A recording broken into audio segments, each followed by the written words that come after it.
ಸ್ನೇಹಿತರೆ, ಇಲ್ಲಿ ನೋಡ್ತಾ ಇದ್ದೀರಾ, ಈಗ ಇದು ಏನು ಹಿಡ್ಕೊಂಡಿದ್ದಾರೆ ಫೋಟೋ, ಇದು ಆನಂದಾಯಿ ಅಂತೇಳ್ಬಿಟ್ಟು ನಮ್ಮ ಕುಮಾರಣ್ಣ ಫೋಟೋ ಹಿಡ್ಕೊಂಡಿದ್ದಾರಲ್ಲ, ಇದು ಆನಂದಾಯಿ ಅಂತೇಳ್ಬಿಟ್ಟು ಸೇತುಕುಳಿ ಗೋವಿಂದ ಅವರ ತಾಯಿ.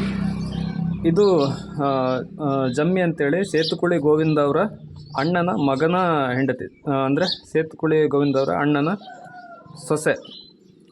ಅವರೇನು ಫೋಟೋ ಇಟ್ಕೊಂಡಿದ್ದಾರಲ್ಲ ಇಲ್ಲಿ, ಇದು ಸೇತುಕುಳಿ ಗೋವಿಂದ ಅವರು.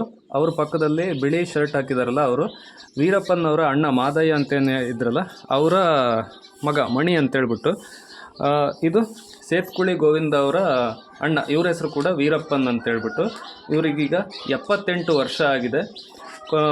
ಇವರು ಮೂಲತಃ ಕೃಷಿ ಕಾರ್ಯವನ್ನು ಮಾಡಿಬಿಟ್ಟು, ಇಲ್ಲಿ ಏನು ಮೆಟ್ಟೂರಿನ ಹಿನ್ನೀರು ಏನು ಬರುತ್ತೆ, ಹಿನ್ನೀರಲ್ಲಿ ಈ ಒಂದು ಜಮೀನಲ್ಲಿ ಯಥೇಚ್ಛವಾಗಿ ನೀರು ಸಿಗುತ್ತೆ. ಹಾಗಾಗಿ ಕೃಷಿ ಚಟುವಟಿಕೆಯನ್ನು ಮಾಡಿ ಇವರು ಒಂದು ಜೀವನವನ್ನು ಸಾಗಿಸ್ತಾ ಇದ್ದಾರೆ. ಇವರಿಗೆ ಕನ್ನಡ ಬರೋದಿಲ್ಲ.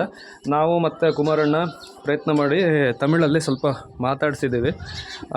ಇಲ್ಲಿ ನೋಡಿ, ಈ ರೀತಿ ತರಕಾರಿಯನ್ನೆಲ್ಲ ಇವರಿಲ್ಲಿ ಬೆಳ್ಕೊಂಡಿದ್ದಾರೆ. ನಾನು ಹಿಂದಕ್ಕೆ ಏನು ನೋಡ್ತೀರಾ, ಇದು ಕೇರಿ ಇದೆ, ಇಲ್ಲೆಲ್ಲ ಮನೆಗಳಿದ್ದಾವೆ.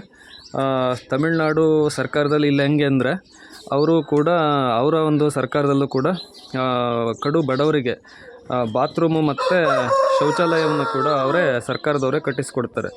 ಇಲ್ಲೆಲ್ಲ ಹಾಗೇನೆ ಈ ರೀತಿ ನಮ್ಮಲ್ಲಿ ಉದ್ಯೋಗ ಖಾತ್ರಿ ಯೋಜನೆಯಲ್ಲಿ ಏನು ಮಾಡ್ಕೊಳ್ತೀವಲ್ಲ, ಅದೇ ಟೈಪು ಇಲ್ಲಿ ಮಾಡ್ತಾರೆ. ಅವರ ಮನೆಯ ಒಂದು ಸ್ಥಿತಿ ಈ ರೀತಿ ಇದೆ ಸ್ನೇಹಿತರೆ.